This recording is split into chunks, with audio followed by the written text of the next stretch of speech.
Hello, this is Becky and Lawrence. I'm sharing a little bit about my experience in sixth grade.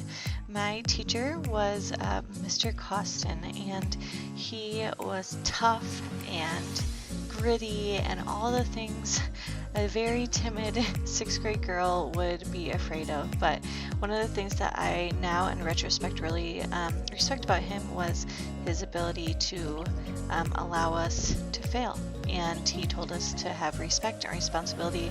Those are the only rules that we needed to have in the classroom, and we needed to figure it out on our own. I also was really adamant that I should be in a more advanced math group, and he let me take a test that he knew I probably wouldn't pass, and indeed I didn't, just so that I could see for myself and make those mistakes, make my own way, my own future. So really just respecting him as a teacher for giving me the experience of failing, of making mistakes and learning from that experience. My sophomore year in high school, I had a teacher named John Dryden, who was my world history teacher. Some would describe him as a crazy liberal hippie, but I think that was just because of his very unique personality and his unconventional views.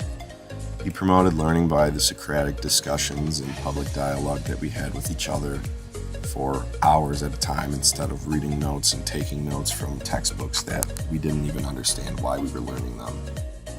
He was passionate about caring for our civil rights and freedoms that we were born with, and always challenged us every day to see things from different perspectives and to question his knowledge too. He would say, if you can't teach it to someone else, then you don't understand it. And oftentimes that was a difficulty for some students, because a lot of times students would ramble about their own personal views and their own beliefs and not actually know why they believed what they did. He would tell us about stories of many students hating him because of it, but in the end, he's had many students, including me, reach out to him and tell him that he has helped shape who they are as people and as citizens of the United States, and that they have always been glad that he didn't just read from textbooks, because that's not what we need. He cared about students and wanted us to learn from what we believe and to wake up, as some people would say.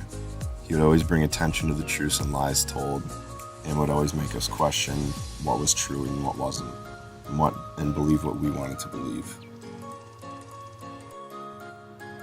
He helped shape who I was as a student and as a person, and from then on, I had never learned something and not questioned it. I had never taken something without a grain of salt. From that class on, I was never a passive learner. I was never just a warm body in a chair, and I thank him for that. At my high school, we had a program that ran a preschool. You were able to take this as a class. After, we were supposed to keep progress charts for the children and the lessons that we would plan. For our final, we had to turn in a portfolio.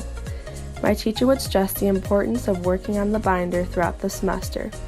I, of course, did not listen to her advice and decided to start this project the night before it was due. I stayed up all night trying to put it together and went to my teacher the next day in tears because I didn't finish it. She kindly gave me and some other classmates an extension. I finished the portfolio that day and turned it in. Even though I ended up doing well on the project, I learned my lesson that day to always listen to my teacher's advice. In third grade, we were required to complete 15 minutes of reading every night for homework. In order to prove to our teacher, Mrs. Armitage, that we completed our reading, all that we had to do was get a slip of paper signed to turn in the next day. One time, I had forgotten to get my slip signed by my parents and completely panicked when Mrs. Armitage told us she would be collecting our slip shortly. Rather than own up to my mistake and avoid any embarrassment towards the class, I did the exact opposite by taking a little 1-inch piece of masking tape that I had been using as a bookmark, scribbled on that I had read, and gave it to my teacher. Needless to say, she didn't buy it, my friends laughed at me, and I quickly learned to take greater pride in my work and own up to my mistakes.